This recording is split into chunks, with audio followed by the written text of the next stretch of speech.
you possibly can. Vegas Rock Dog Radio. Pets, people, pop culture.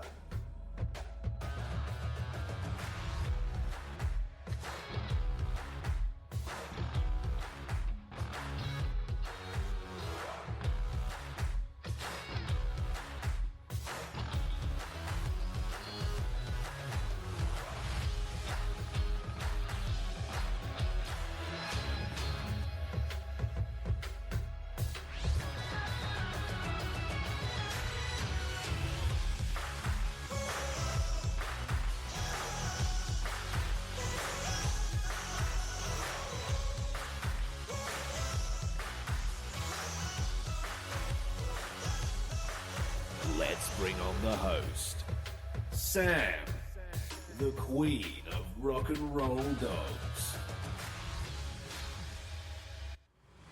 Hello everyone, I'm Sam, the queen of rock and roll dogs, and you are listening to Vegas Rock Dog Radio, a rock and roll show all about pets, people, and pop culture. I'm live from Las Vegas, and today I'm talking about deaf dogs, leashes, and other great stuff for our pets. So stay right there.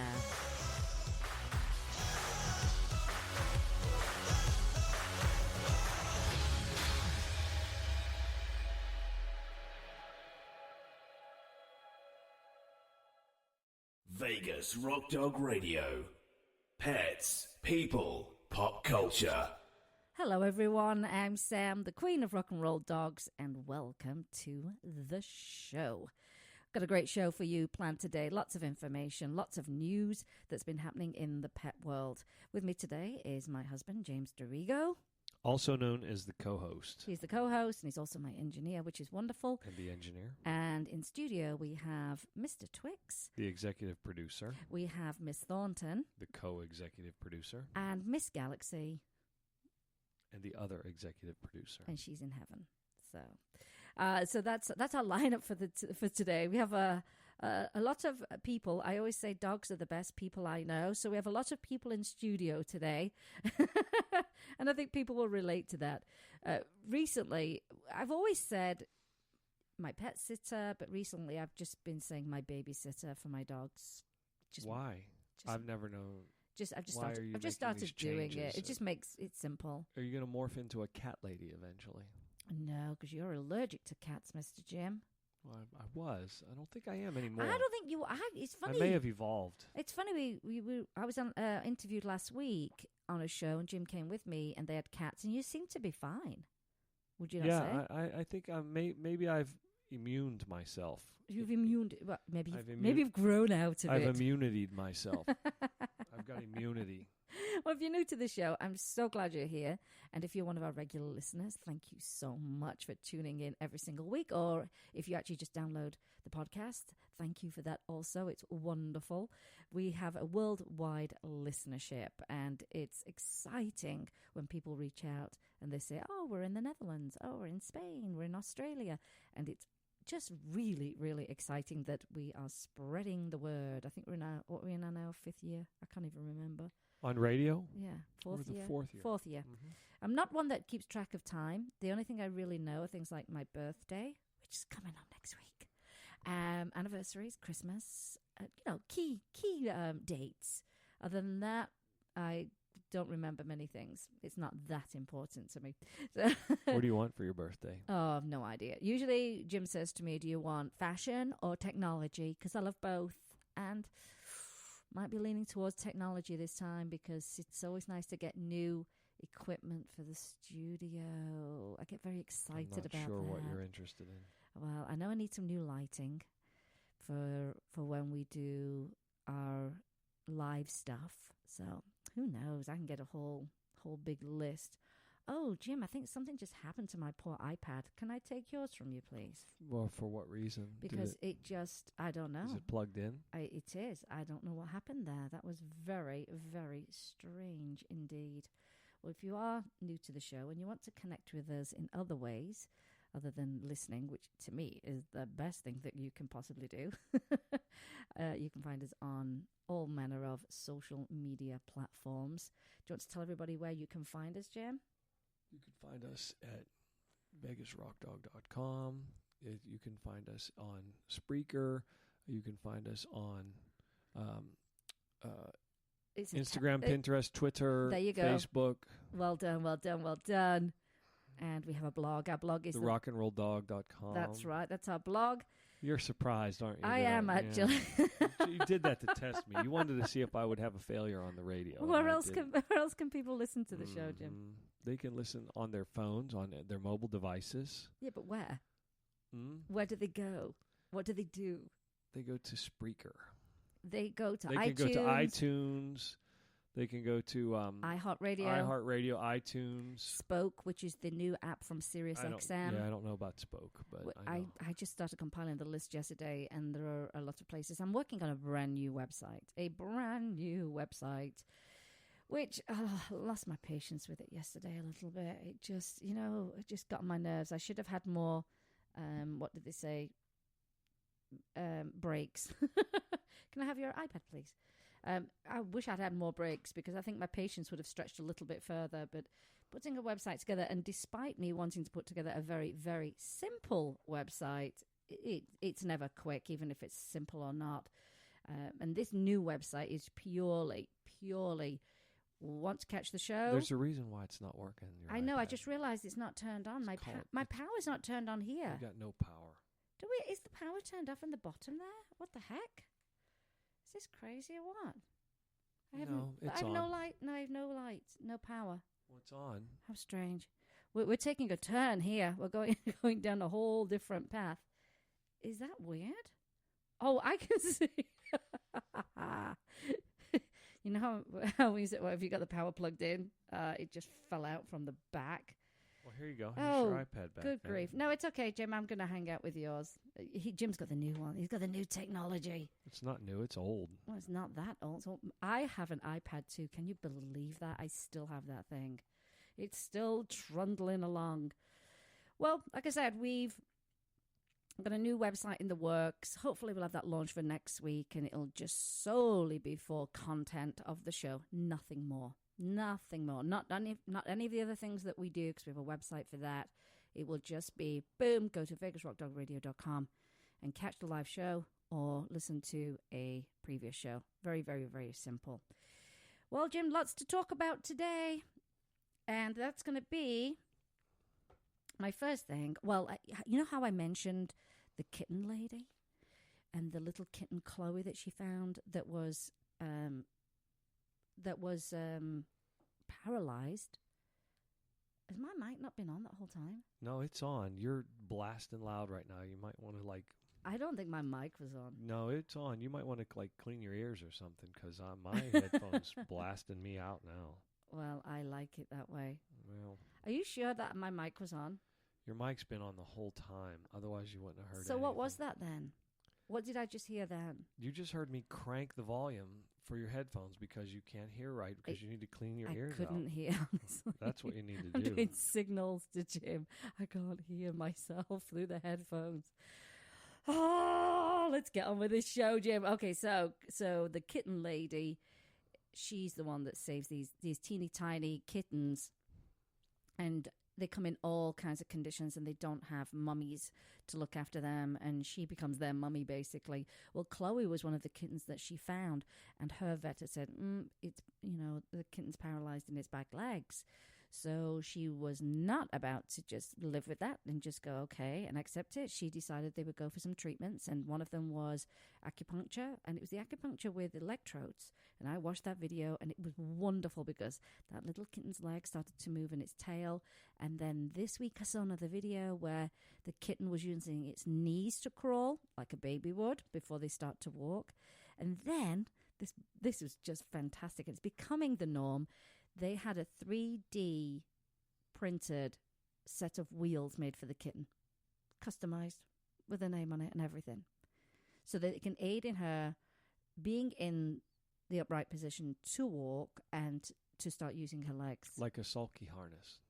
Huh? Like two wheels strapped onto her. 4 wheels.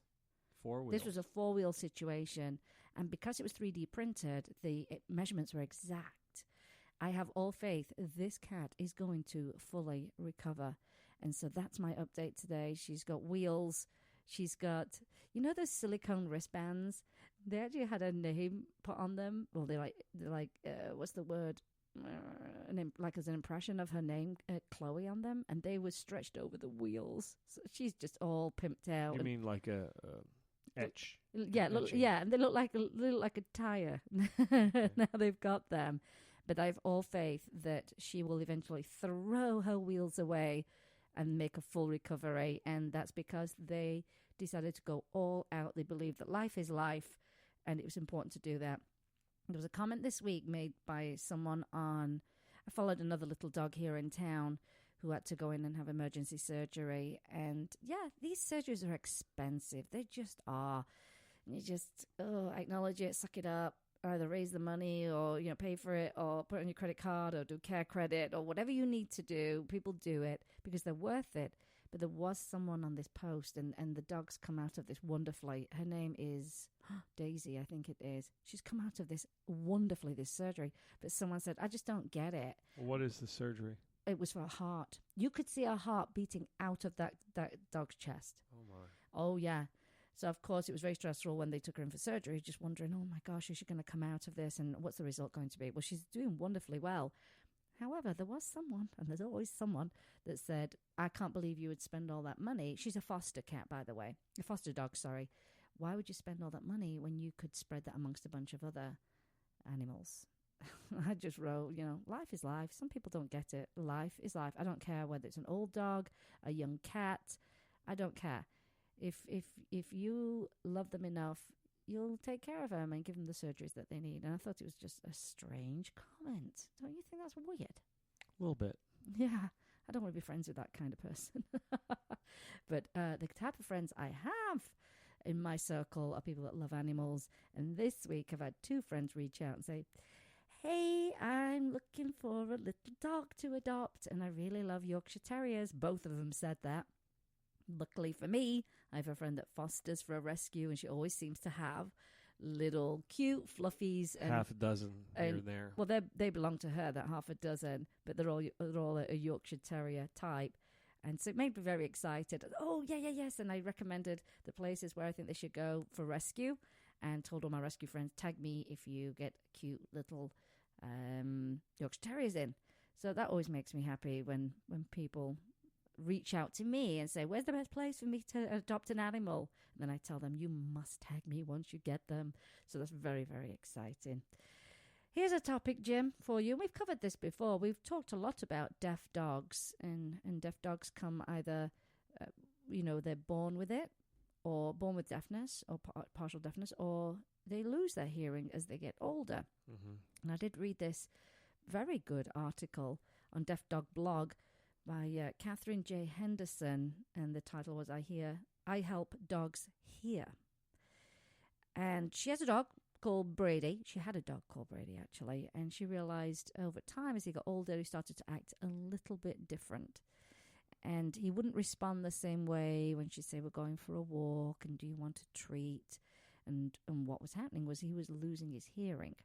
And the sad thing was, she said he stopped greeting her at the door because he hadn't heard her pull up on the driveway.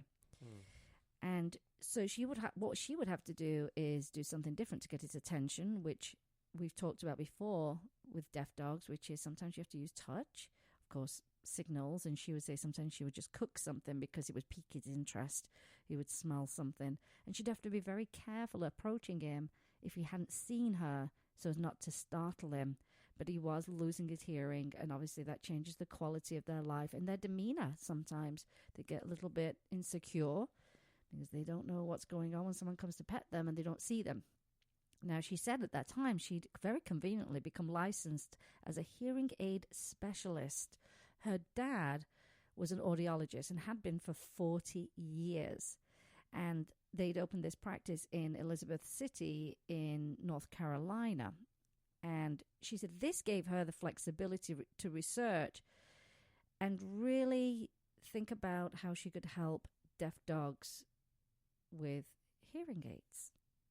Really? Uh-huh. That's new. That's breaking news. That's fantastic. Breaking news. Tick, tick, tick, tick.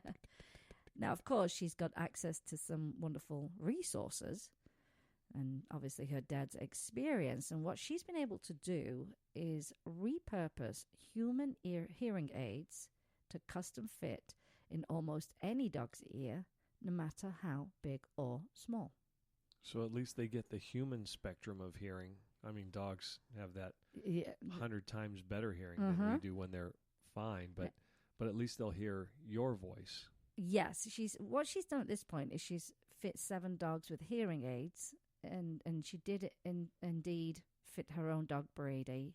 He did very sadly pass away, but she said she thanked him for helping her find her purpose in life. And she said she's had successes and even more failures. As with anything like that, you're dealing with a dog, not someone you can tell them exactly what you're going to be doing next. So there are some challenges there, and of course with fit and that kind of thing. And she says she learned so much from the successes and the failures so that she can really start to perfect this. Now, she says she's not an audiologist and she's not a veterinarian. And she's not a scientist, but she says, I am an avid animal lover and an observant person. And of course, she's got her dad's experience to fall back on as well.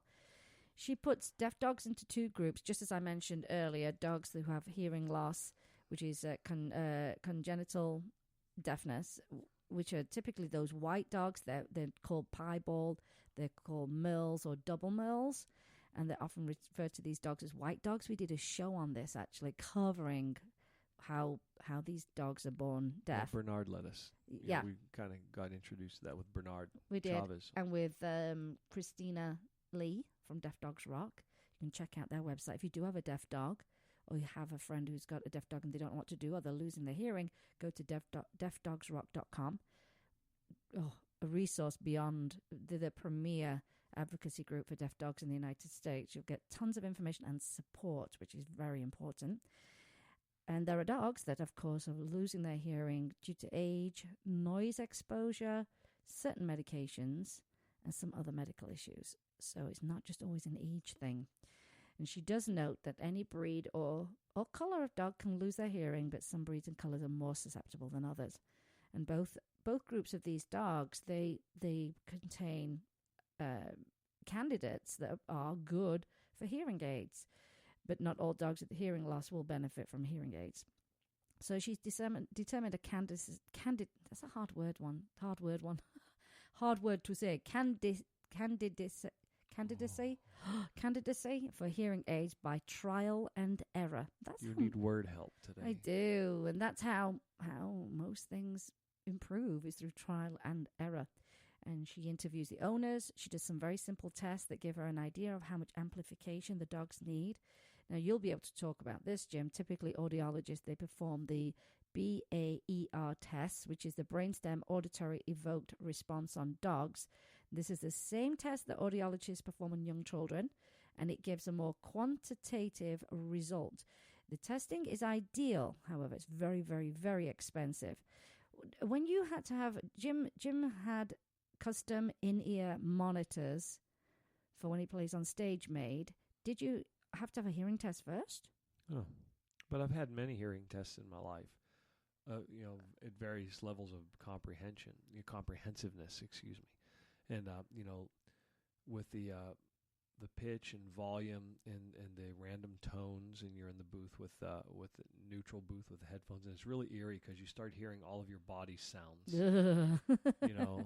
It's so sterile. And then I remember when I was a kid, because I had a lot of hearing problems as a kid, so I was at the ear doctor a lot.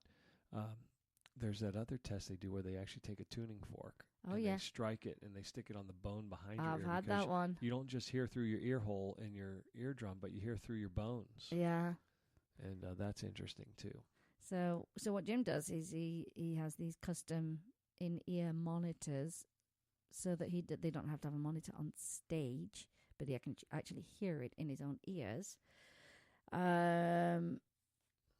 So you didn't have to have a hearing test, although you do have perfect hearing, correct? It's pretty good, my hearing. Despite a childhood of ear problems. Yeah, it's pretty good. Yeah, it's incredible, really, to think about that. Equipment, of course, costs tens of thousands of dollars, which is this test we're talking about. And her goal is to be able to have this test, this equipment, and test on dogs and other animals. And her goal, again, is to have a clinic and a network of providers around the country. I see that being a very, very big need because it does improve the quality of their life if they're a good candidate. The process of fitting a dog with hearing aids is very similar to fitting a human. So what process did you go through for your in-ear monitors? They inject your ear with this, when you've had molds of your teeth made, that gooey material that sets. I did know the name of that. What was it called? Basically, they just take that and stick it in your ear, let it get hardened, and then pull it out and then make molds from it. And that's exactly how they do it for the dog. So it's a custom mold of the ear canal made by injecting a material, usually a silicone-based. Why do I not remember the name of this? Because I worked with it. Remember? Yep. Oh, I can't remember the name of this product. Anyway, it'll come to me.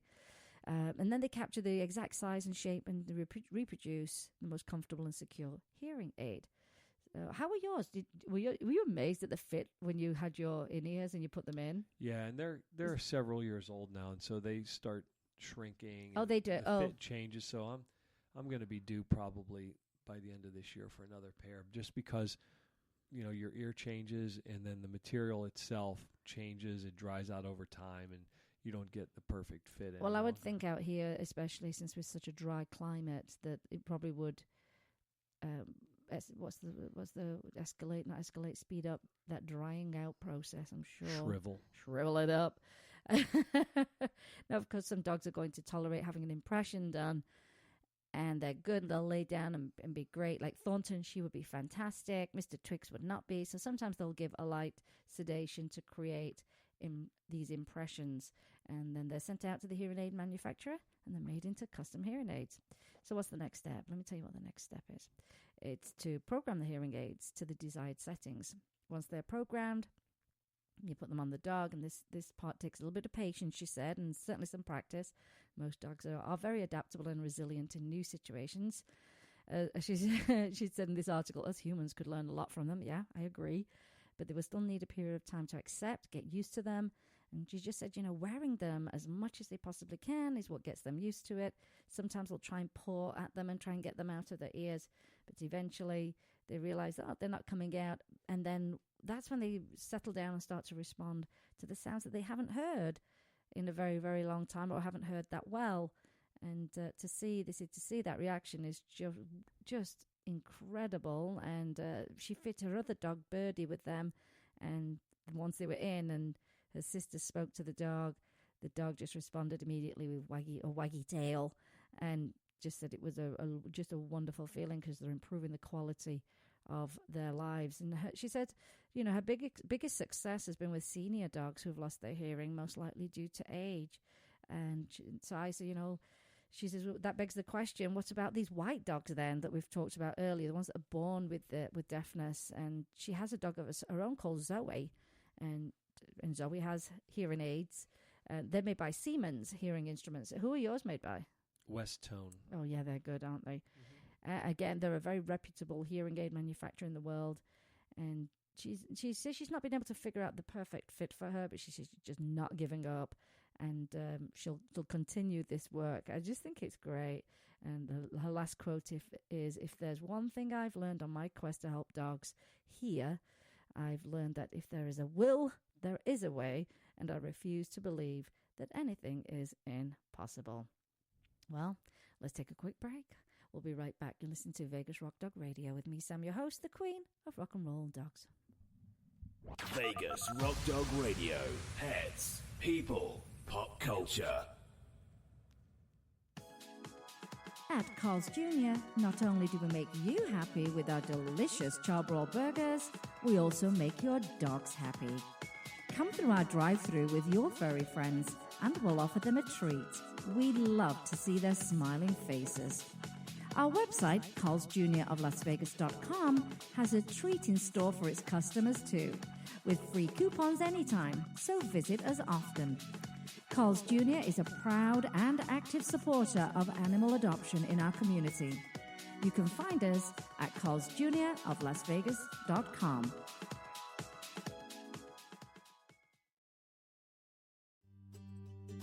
Pet Scene Magazine is dedicated to Las Vegas pets and the people who love them.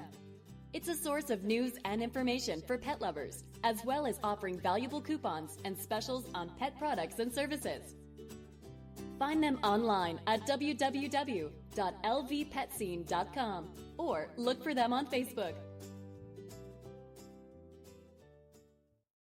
Vegas Rock Dog Radio. Pets, people, pop culture. Welcome back, everyone. So that was deaf dogs we talked about, and the possibility of hearing aids being something that will be available for people as more research goes into it and perfecting the technique of getting the ear molds done. I think it's very, very exciting times. And we'll, of course, put any links that we find that we talk about on the show will go up on Facebook. If you are listening on the podcast, you'll see those links in the show notes. I'm out of breath. Why? I had to run to the bathroom on a commercial break. I don't think I've ever done that. Have I ever done that? No, I don't. I think that's a first. Never have I done And that. why should you be out of breath by going 20 feet down the hallway? Because you were shouting, hurry up. I was not. Because I said, if I don't come back, Jim, you have to speak on the mic. I wasn't shouting. Well, I have some tips for you. Well, it's not even a tip. It is a tip. It is a tip. But this is really a safety issue when it comes to the types of leashes that you use for your pets. And one of those is the retractable leash. We used to use them way back when, didn't we, Jim? Yeah, it was one way of kind of having your dog's leash, but letting them be free to explore when you're out in the park. Until we found out. Until I got some leg burn. Until you experience the full scope of a retractable leash. So here are some reasons why you should not use a retractable leash. And if you don't know what that is, and if you're listening in from England, it's a lead. We call it a lead. Did you know that, Jim? A lead and collar? We don't call them that Here's here. a leash and collar. Mm-hmm. It's a very bulky, actually, handle with a spring-loaded device inside, housed inside this big, giant plastic handle of a thing. And it's designed to fit in your hand comfortably. And it does. I will give it that. That's probably its only plus, is the fact that you can hold it comfortably. And there's a button, and the button controls how much of the cord extends out and how much of the cord comes in. They do give this, like Jim said, a sense of freedom for your dogs to explore, but some of these cords go up to 26 feet long. And so the length of these, that's long. That is really, really long. And that means a situation can turn rather dangerous very, very quickly. A dog on a retractable leash is often able to run into the middle of the street. That was one of those concerns. I preferred it when we only used them. As I say, we no longer use them. But say we were out at, say, Lake Mead. It's all open nature, no traffic, no roads, nothing like that. Nothing like getting that leg burn, though. Oh, still though, they can get into all kinds of danger in nature. Danger nature. That's a song, that. So they can run into the street, or they can make uninvited contact with other dogs and people, and you don't have the level of control that you would have with a normal lead or leash. So control is a big thing. How do I control my dog if there's a situation? If a dog runs up to us and they're not leashed and my dog is leashed but they are 26 feet away from me, how are you going to get them back and get control of your situation? And, like some people have dogs that are just amazing off leash, that have incredible recall and attention. And, we're not lucky enough. We have dogs that are very reactive sometimes, so we need to keep them on a leash to keep them under control.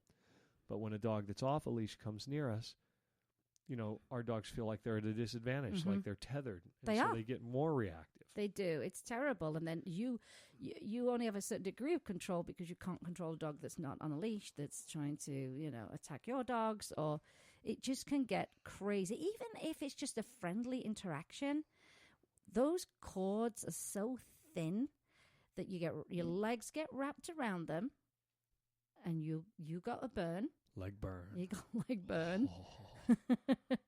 It hurts and it scars as well.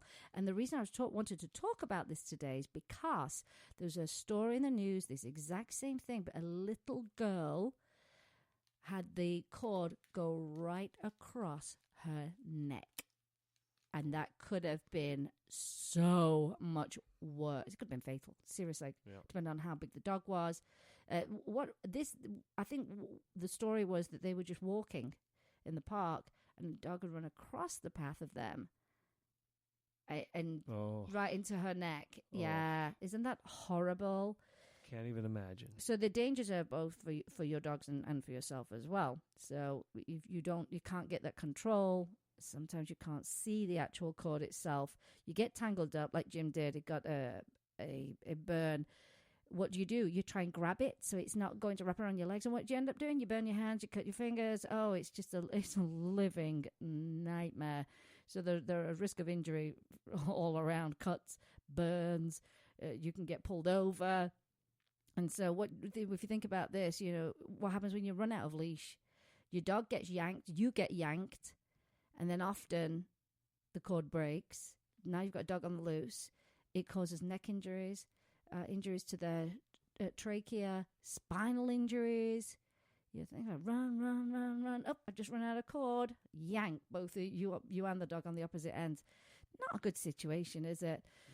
And here's another one. I'm always panicked when I see dogs running towards us. And I go, is that dog on the leash? Is that dog on the leash? Because they look too far away. And you can't see. They're either not on a leash or they're on a retractable and you can't see the cord. It looks invisible. That's a panic in itself. But it will cause your dogs to react as well. If they've got, 26 feet to run towards your dogs, you're going to get a reaction. That cord sticks as well, doesn't it, Jim? Yeah. It will stick. You're pressing your button to try and retract it. Nothing is happening. And you're losing control with every second as it goes by. We've had this terrible, terrible experience ourselves, so we no longer use them. They're bulky. And what happens when the dog runs and you accidentally let go of the handle? It's like a big, clumpy, heavy thing that could bounce and hurt somebody. And then your dogs get frightened because something's loud behind them and they keep running and it's still following them, which is the big clunky handle.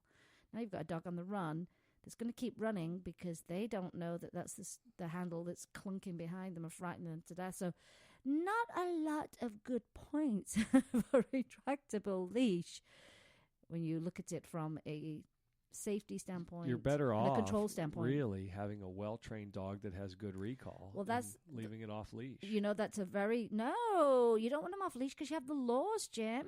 Yeah, you but can't break the laws. But when you're in places where the laws don't apply and you're out in open land and your dog is running in fields, we have family members in England that go up to the fields and the dogs run free. That's a whole different story. story. When you go places where you can be off leash, you need a dog that has good recall. And here's another problem it causes for you. If you have a dog who's very good on a leash and then all of a sudden you adopt a retractable or you use both, you're going to start teaching your dog how to pull.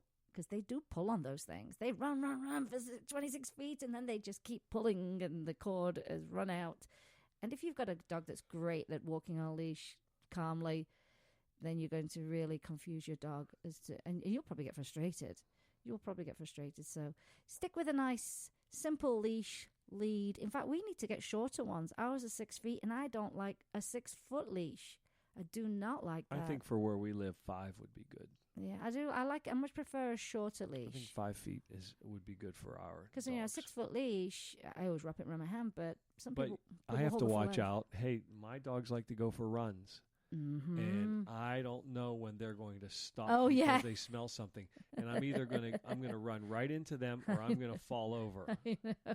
So I think for me when I go out with them, 5 would be better than 6. 6 is a little long. But 6 sometimes is just right because if we're in a little stride and they smell something and they stop and turn tail, they could be full stride and stop. I can't. Yes, I like a short leash, but I think that's because I'm short. I just like to make sure I've got control over them. And right now we seem to have a lot of rabbits out and about, so there's definitely a lot more for my dogs to react to when they're out on their walks. And we've just got really hot, by the way. Our temperatures are really, really high, so we're not doing too much of that. That's for sure. And just on a whole other, I guess, a tip mode: leave your dogs at home. Don't take them with you in the car. It's too hot just to put them in the car and wait for the car to cool down. It is just too much in these summer temperatures. Don't take them with you. Leave them at home. They'd much prefer to watch Netflix and lay on the couch in the air conditioning. I don't think I've never known any dog say, "Yeah, take me in that boiling hot car and leave me while you go and run your errands." My dogs definitely would never go for that. Well, Jim, let's take another quick break. We're going to talk about the alpha myth, the alpha dog myth. So we'll be right back. You're listening to Vegas Rock Dog Radio with me, Sam, your host, the queen of rock and roll dogs. Vegas Rock Dog Radio. Pets, people, pop culture. Welcome to Barking Dog Self-Washing Grooming, your one-stop shop for all your pet's needs. We offer premium natural pet foods, full-service grooming, and an on-site bakery and boutique. You can choose to self-wash your dog or schedule a luxury pampering with our professional groomers. Visit our Cool Cat section offering feline food, toys, bedding, and litter, while the adventurous dog department has everything you need for your outdoor activities. And don't forget Cody's Healing Garden, featuring flower, aromatherapy, and herbal remedies for pets. Find us at www.barkingdogslv.com, and we look forward to seeing you in our neighborhood.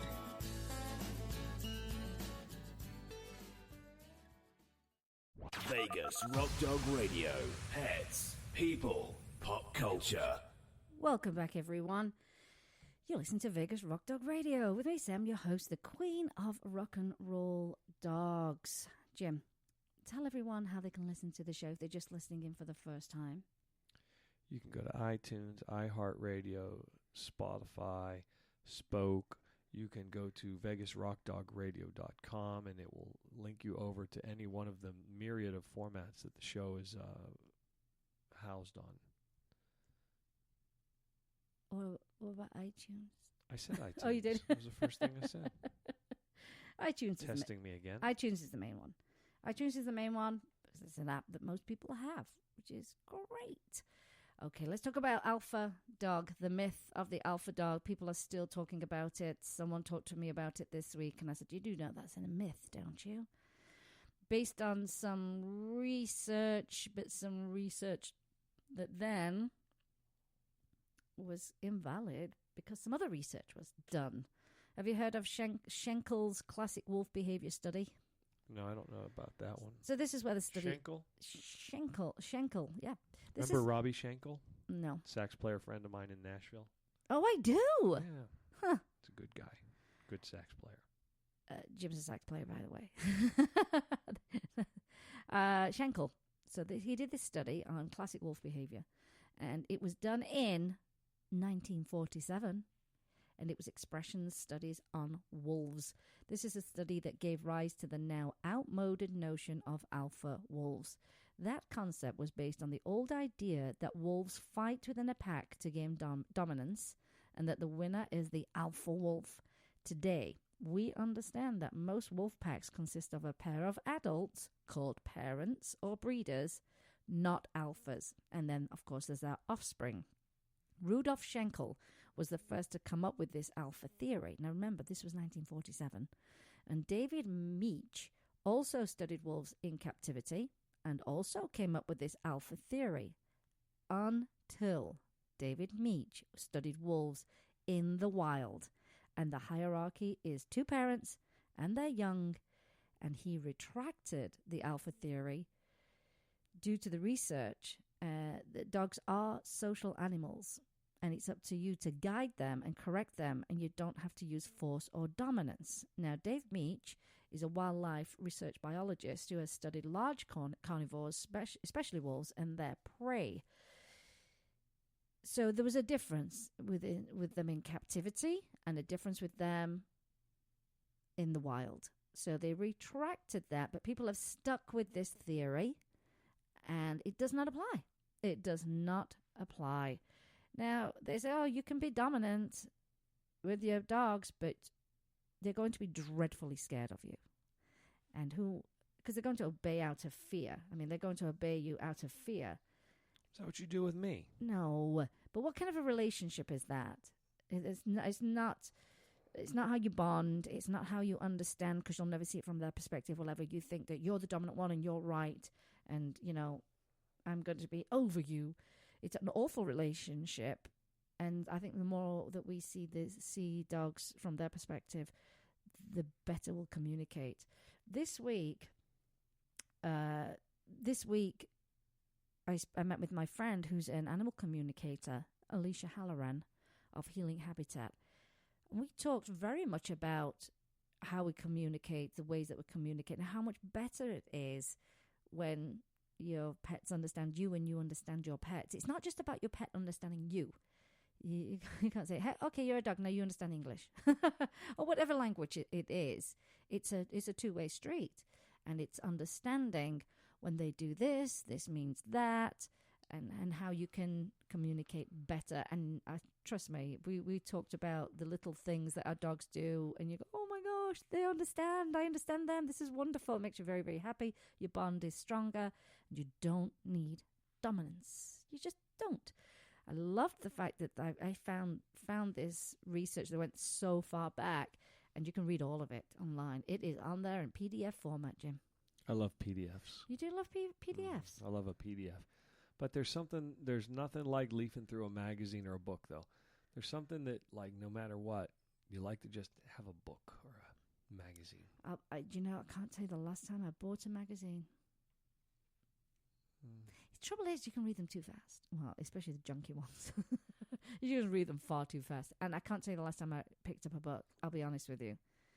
But I do read a lot online, Jim, because I like to do my research, as you know. I know. Yeah. Well, a little bit more of research that I did this week is, if you are listening in from England, I feel your pain. You're going through a general election. And everybody deciding who they want to vote for. Well, there are many, many parties in Britain. And one of Britain's smallest parties is the Animal Welfare Party. Did you know that we had that? Good grief. You have a party for everything there. We do. We have the Green Party, which is all about the environment. And then we've got this one, which is the Animal Welfare We Party. just have two parties. I know. No, you do have other parties. But yeah, but two that count. Yeah, no, we have plenty. We have plenty. So I did find this information about the Animal Welfare Party. They know they're small. They know they're probably not going to get voted in. However, it does allow them to get their message out and connect with audiences in a way that they may have not been able to previously. So there's a great advantage to that. And they have a vision, and I really do like their vision. The vision of the Animal Welfare Party's vision is to be of a fairer, more equitable and sustainable society for all. And their policies include improving human health, saving National Health Service funds, protecting the environment, and global food security by promoting healthy plant-based diets. So this is more than animal, but is related to animals. I'm okay with it so far. Yeah, phasing out farming practices and systems with poor welfare consequences for animals. Clear labeling of all products with information which allows consumers to make informed choices in line with their own principles on the environment, health, animal welfare, and the social circumstances in which a product is produced. Oh, I'm a big proponent for that. I can't stand all this misleading labeling or stuff that's just omitted or words you don't understand. It's terrible. It makes it very difficult to select the right foods, supplements. Oh, it makes me crazy. I'm all for that. They're also in support of phasing out animal experimentation with binding targets for reduction combined with proper funding and real support for alternatives and increasing penalties for those convicted of animal abuse. They're for redirecting farming subsidies away from livestock and fisheries farming and into plant-based agriculture, ending live animal export and reducing journey times for animals travelling to slaughter within the UK. This is detailed. Ending all slaughter without prior stunning, as in stunning the animal. Independently monitored CCTV for all slaughterhouses. That's an absolute must because the abuses are just, I can't even. An end to breed-specific legislation. Yeah, they're not there yet, which are the puppy farms and the sale of animals online and in retail stores in the exotic pet trade. They're actually doing very well with that. They were in Parliament with that one. And about the exotic animals? About puppy farms, buying animals online, getting them from a pet store. they did very, very well. And in 2017, their general election manifesto is going to be released shortly, it said. And they have them ready there for you to download. They have, as I say, they're going to want to increase penalties for those convicted of animal abuse. I think they did one recently. I think they want to increase it to 5 years. I think we talked about it a couple of weeks ago. They want to extend that to 5 years minimum. And I think that's good. They still have debtor's prison in Britain. I don't know. You can research it. There were lots of reasons to go to jail in England back in the day. Yeah, they jailed everybody. We lob you in jail. Get in there. Learn a lesson. They, of course, want to end the badger cull and oppose any repeal of the fox hunting ban. That's a big topic right now. Well, badgers, remember. We know who is in charge of the badger advocacy. Yeah, Brian May of Queen. Brian May of Queen is the biggest badger advocate. He's the top one. And here's the thing, Theresa May wants to put the fox hunting ban back onto the ballot for people to decide. Now, the ban's already in place, but she still wants people to now to kind of redecide. It's exhausting. We want to just keep the ban in place. She wants to strengthen companion animal welfare with an end to breed-specific legislation, the sale of animals online, like I said, retail stores and exotic pet trade, phase out those farming practices that we talked about, and animal testing. I think it's great. I really, really like their manifesto. So, yeah, back to the actual anti-fox hunting. So that's the Animal Welfare Party in Britain. There is one here, and I can't find the name of it. They keep saying there's one here, and I can't find the name of it, but there are a few. There's one in Canada, a couple in the South American countries, and political parties for animals. Yeah, political parties for animals. I've never heard of them here. But like she said, it's a great way to expose people to their party and their work. Wonderful. Love it. Absolutely love it. Talking about the fox hunting, anti-fox hunting campaigners went on a massive march, and the news did not carry it in London. It was huge. And Theresa May wants to put it on the ballot, and everybody said just let it stay as it is. It's inhumane to allow dogs to rip and terrify a fox into pieces. It's not right. And she wants a free vote on repealing the ban. So not a lot of happy people when it comes to that. But they marched down on Downing Street. It was huge. And I can't believe they didn't cover it on the news. They barely covered it. And there was an estimated 2,000 campaigners that marched on Oxford Circus to number 10. And they singled out Mrs. May on placards, and they were attacking her as our Prime Minister. And their chants were no excuse for animal abuse. Cull the Tories, keep the ban was one of their chants. I have a hard time believing that more people would want a fox to be killed than those that prefer not to. I find that would be scary. That would be very, very, very scary. This action was organised by an alliance of anti-hunt campaign groups after Mrs. May said she supported the outlawed activity and would renew a Tory election pledge to revisit the controversial subject. Good grief. There's just no good reason to lift that ban. There is no good reason. Okay. So that's what was going on there. And we'll keep you up to date on these. Our elections take a very, very short period of time in England. I wish they would adopt it here. It was painful. Each year is painful. It's never ending. It's like never-ending campaigning. Didn't we just have an election? Why do we have another one coming up? It honestly... In the springtime, in the fall time, every 2 years, every 4 years. It honestly feels like that. And the campaigning starts so early. It's, stop. It's very, very short in England. I want to say I'm not going to say, but I think it's less than 3 months, I'm sure of it. It feels like it's not even that. But, oh, goodness me. Well, my last piece of news, this is a little out there. Florida dog trainer had his license revoked because his greyhounds tested for cocaine. Yes, I said cocaine. Can you believe that? What the heck? It's something else, isn't it? And so it began earlier this year where a greyhound named Flying Tidal Wave finished a race and was promptly tested after. Oh, this is a show we have to do anyway on greyhounds. We have to. The urine sample revealed the dog had cocaine in its bloodstream, and within 2 weeks, 2 weeks, other dogs belonging to this trainer, Malcolm McAllister, tested positive as well. According to the Tampa Bay Times, McAllister's license has been revoked, and he is a veteran dog trainer. Oh, yeah, I bet he's a trainer, all right, who began his career in 1980. Yeah, dear me. This is the second time the division of Pari-Mutual Racing has taken action on McAllister's license. I bet the first was for not properly displaying his racing license. McAllister denies he personally gave the dogs cocaine. Where they get it from then? Well, you said it like cocaine, and that's how I say it. Like Dewey Cox. Who's that? Remember the movie with Will Ferrell? No. What? Give me some of that cocaine. Oh, How's that cocaine make you feel? That's it. Makes you feel real Cocaine. good. That's right from the movie. I didn't know that. Don't you remember that scene? No, I don't. We'll have to watch it. Tim Meadows. Which film again?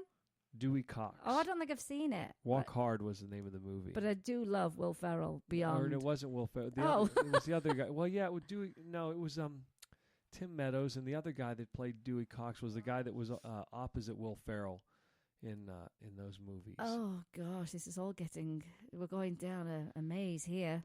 Cocaine. Anyway, McAllister denies he personally gave the dogs cocaine. He told the Tampa Bay Times that one of these undesirables had to have either dropped or administered the campaign. The campaign. I can't speak. The cocaine. The campaign for cocaine. Oh my gosh. One of these undesirables had to have either dropped or administered the cocaine, implying that one of his helpers is responsible for this. Yeah, we're going to do a show on greyhound racing and horse racing as well. It's a terrible, archaic, cruel sport. And from what I can gather, it's very big. It's very big in Australia. I think they're actually shipping out dogs to China to do this. Do you know what I saw this week? And you're going to think that I am off my head. But in China, they are racing dogs with cheetahs. I kid you not. You mean the cheetahs are chasing the dogs? Yes, on a track. I could not believe my eyes. Well, that's a no-brainer. The cheetah's going to win, but then it's going to tear the dog up. Mm-hmm. What the heck? And they go, oh, it's just a natural thing. They're doing their natural thing. This is the Roman Colosseum all over again. It is. It's exactly what I thought. When I saw that, I thought that exact same thing. I thought, this is barbaric. We're going backwards. This is just unbelievable. So, of course, they use the excuse, well, this is, their natural instincts. Well, yeah, it is, but it's not natural to be on a racetrack. It's just not. And I don't ever remember greyhounds and cheetahs being together in the wilderness. I don't ever remember that. And it's terrible. It is terrible. You think you've seen it all, and then I see something else that's crazy, and then people are morbid. And then they are, and then we do a show on it so we can help people understand what's going on so they don't attend greyhound racing and horse racing. I know the horse racing can seem very glamorous because everybody likes to dress up, put their big hats on and stuff, but if they knew what's going on behind the scenes, and as you know, so many of those horses get injured and die on that track, and for what? I mean, really, it's for money. It's dreadful, and I would never want to be a part of anything like that. So don't ever think of inviting me to what's that big race you do here, the Derby? That's not the Derby, it's the Derby. Kentucky. So then hello? It's the Derby. We call it the Derby, the Kentucky Derby. Derby. If you ever go to England, you don't go to Derby, you're going to Derby. Anyway, don't invite me. Yeah, I love to wear a big hat and a beautiful dress, but no, you won't see me at those events. But we will do a show on that, and we'll spread the word. And that's why I love the type of show that we do, because we like to make sure that we're right on the pulse of what's happening in the animal world to bring you news, good news, sometimes bad news, like I said. But we're advocates. We are. We bring it an awareness, and like to bring you the latest research and great topics and good stories, very good stories. I love how people that don't care for animals call animal advocates animal activists or animal extremists. Yeah, they do. I don't know. It's a funny thing. I do see people attack others who are purely caring about animals, almost like it's a bad thing. It's the strangest mentality I think I've ever come across. I'm like, wow, so you think caring about animals is a bad thing? Wow, this is just weird to me. But there's lots going on. I said there's lots going on in the news, good, bad, ugly. Great news like the hearing aids for dogs. I think that could be something that we see, explode over the years as to be something that's a normal device that you could get for your dogs if they're a good candidate. Don't you think, Jim? Yes. Were you paying attention? Slightly that time. But yeah, it's great to come across these stories and people doing wonderful things out of a passion of animals. Now, as I say, you can get all these links on our Facebook page. I'll put them up just after the show, but you will find them in the show notes on the podcast itself if you want to follow these stories and these wonderful people. I'm trying to think what else has been going on in the news that's been...